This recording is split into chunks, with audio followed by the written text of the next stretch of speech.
name is Brian again from MeFarms Limited. Um, Today we have come here to do an evaluation for Eden Heritage. I wanted to discuss a few points when you're planning for your farm. It's a whole lot of things that you need to put in place, especially looking at the factors of production, looking at any enabling factors to ensure that you have um, uh, those components, those items that are going to make sure the farms thrive. So when we came here, we were very much looking at what are those factors that are going to help us, what are the issues, challenges, so that we draw something that is going to help. Because this farmer was interested or is interested to create a commercial farm. So it was important for us to think through how the farm is going to be managed as a one point, but also assess the existing factors of production and any enabling factors that we can introduce on this farm. Above that, at the back of our minds, we'll pose the question to the farmer and try to jointly discuss looking at how will the farm break even. With this question, it basically led us to making sure that we go very specific and look at the economics, the agricultural economics behind the establishment, but also trying to project ourselves into a period whereby we are able to say this farm is self-sustaining, this farm is able to run on its own without necessarily having to pull all the money all the time. I want to pay the workers, want to buy this and that, supplements, feeds. So we are 1 year into this journey, and we are projecting this farm to break even after the third year, meaning that this particular farmer at Indian Heritage will have recovered the investment, and the farm will be running on its own on the profits generated from this farm. So this is the reason I wanted to discuss one of the tools that we are using. We used what we call a cost analysis sheet. We do this process tailored to different farmers and dependent on different contexts where we work from.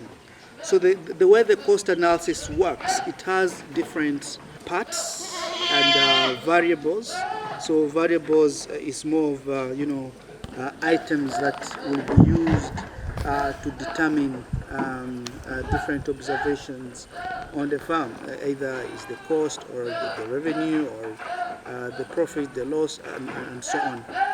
So the first sort of part is basically to look at the stocking, a projection on how many numbers of animals are going to be stocked. So once we input the numbers of the animals that are going to be stocked, it automatically gives you estimates in terms of how the multiplication is going to happen, on how the different breed lines are going to move towards maturity and expansion.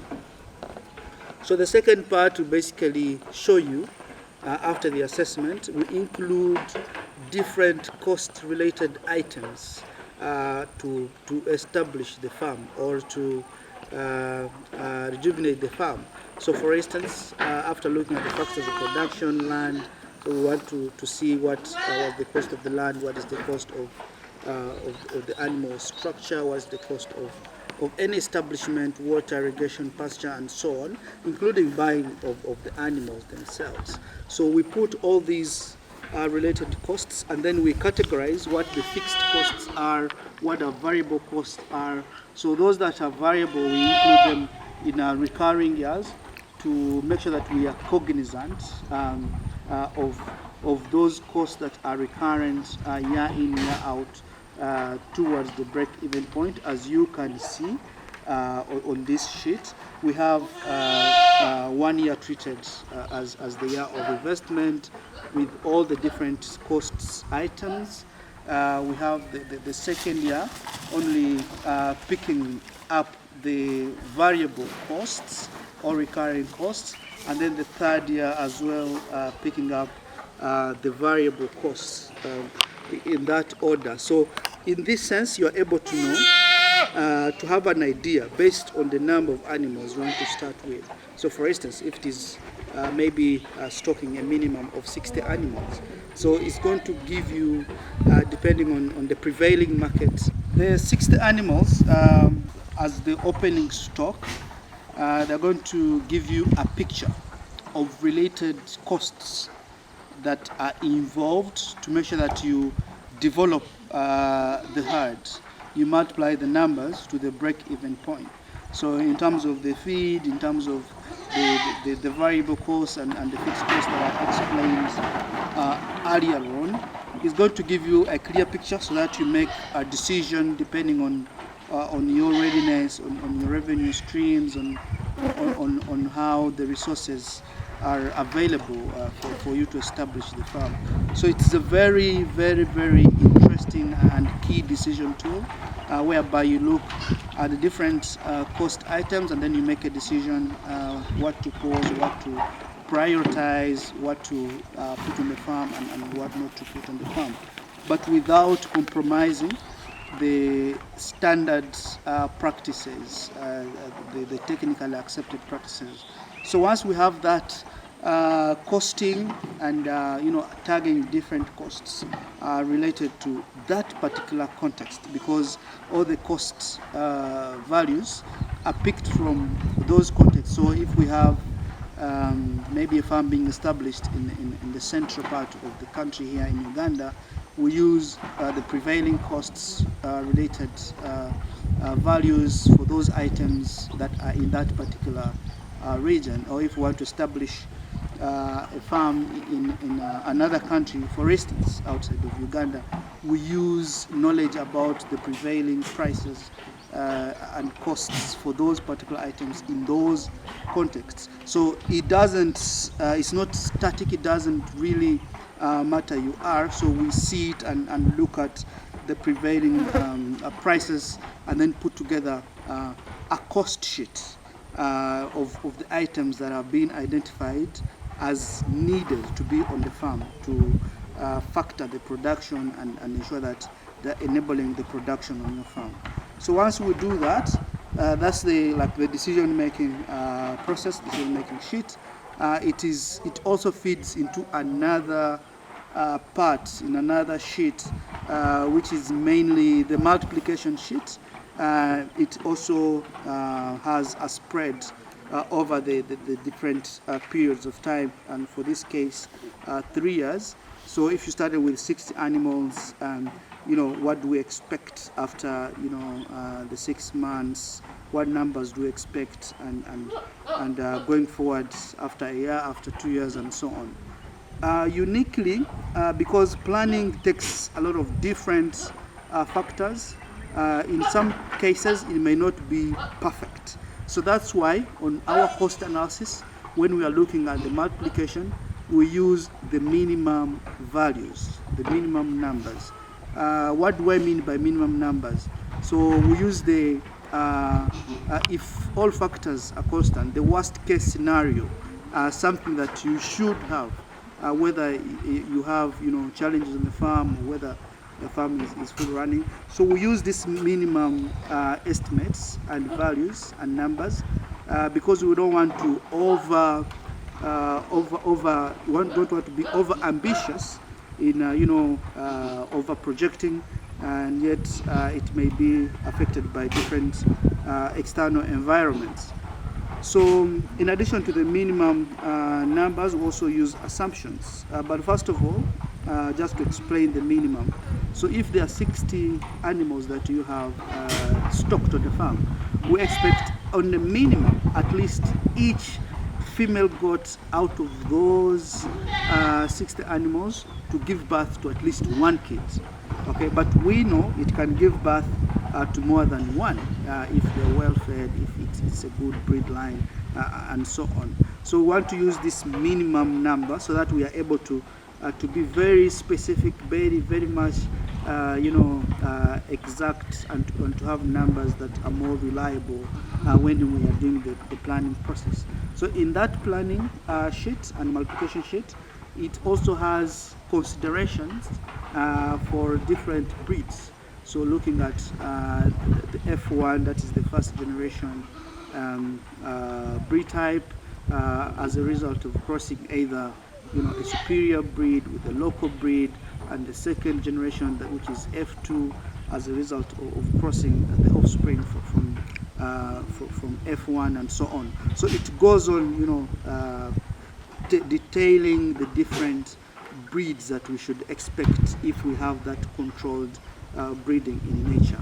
So besides that, as I mentioned, the assumptions we make is to ensure that we have 10% mortality rate, which is agreeable globally. If you maintain 10% mortality on the farm, it shows your farm is fairly doing great.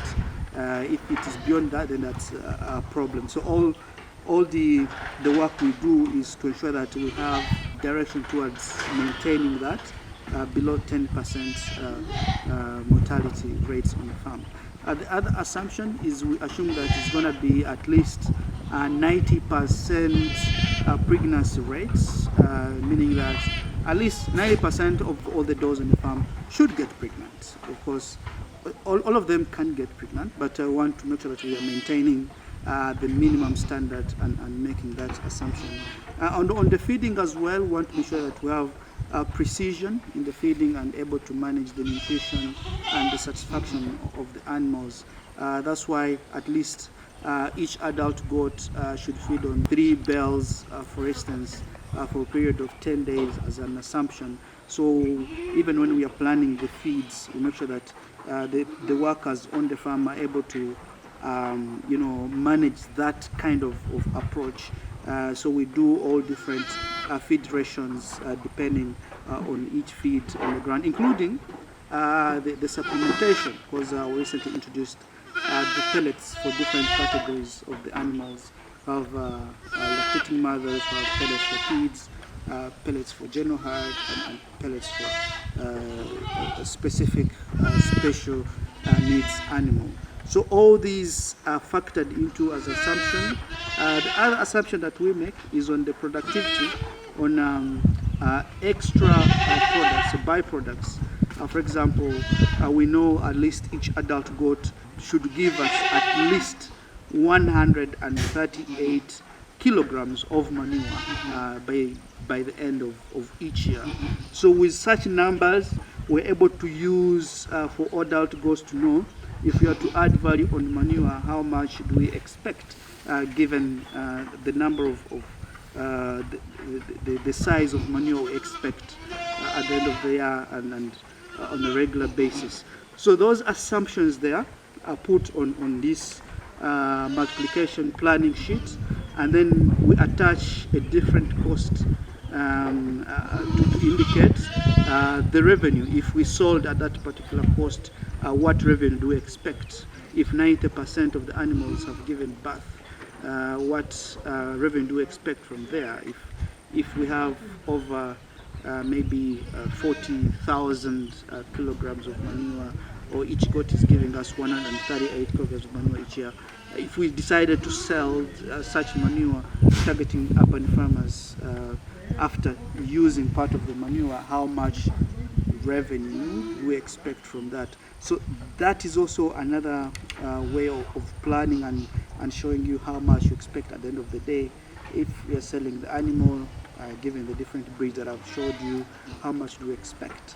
From there on, we put a summary that links these two sheets, from the one that has the cost items, the multiplication items, and the revenue. So we do what we call a summary of profit calculation, like which is the difference based on subtracting the cost from revenue. So what remains is the profit on the minimum. So once the profit is achieved at that point, that's where we comfortably say the farm is break even, the farm is able to self-sustain, and going forward the farm will only be working on the money directly generated from the farm. So this kind of approach, this kind of economics and calculations will help you to make decisions in terms of looking ahead of time what you expect at the minimum. And I mean, because it can go high, I mean, it's depending on if the goats are giving birth to twins, triplets, and which will be a resultant increase into the number of the animals on the farm, number of manure, and so on and so forth. But here it's on the minimum, so it will give you a clear picture, first of all, as I explained, what you need, what costs you need to incur to establish a farm, to also show you how the animals are going to multiply given the different breed lines. It's going also to show you the different considerations we put in place, so that you already know as a farmer those revenue streams that you need to focus on. And then in the end it will give you a summary and a projected revenue and projected profit on the minimum. So it is going to increase better decision making processes, so that you are able to decide on your own on when to expand, when to sell, or when to do so many things. So I want to invite you, come, we do this process together, cost benefit analysis together, the way we have done, the way we did for this farmer here and the other farmers. It is tailored to the context, tailored to a particular farm, particular area. It's not similar to all because of different factors that affect the price and so on. So please engage us. Let us support you to do this cost analysis. And it's going to be a tool that you can use to improve your farm, to make decision, and to benefit from this venture. So we are linking both the technical related items plus the economics to make sure that we are helping farmers build commercial farms and move away from the traditional way of farming. So I want to thank you. Please subscribe to our channel and make sure you engage us to support you in such processes. Thank you so much.